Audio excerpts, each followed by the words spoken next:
সকালেই গেছিলাম বাজারে, অনেকদিন মাছ খাওয়া হয় না, আজকে নিয়ে এলাম একটু মাছ। তো আমি বাজার থেকে এসে দেখছি সুস্মিতা, এই দেখো, শরীর খুব একটা ভালো না, তারপরেও জামা কাপড় সব বার করে বসেছে। তা আমি জিজ্ঞেস করছি এগুলো কি করবে তুমি? মেশিনে দেবো। মেশিনে দেবে, তোমাকে বাঁচার দরকার নেই, তুমি শরীরটা ভালো না, তুমি আগে স্নানে যাও, তারপরে এসে অল্প করে একটু মাছের ঝোল রান্না করো, আর বাকি এগুলো মেশিনেই তো দেওয়ার ব্যাপার, আমি দিয়ে দিচ্ছি। আমি জানতাম এই কথাটাই বলবো। হ্যাঁ, তুমি দাও আমি দাও একই ব্যাপার, ঠিক আছে?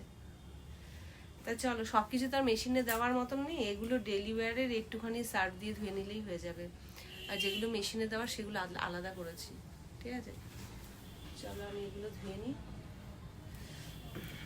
তা যাই হোক, এই হচ্ছে ব্যাপার।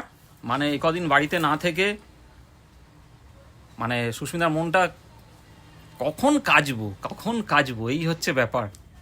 দেখছো কি, আমি ভুল বলছি নাকি?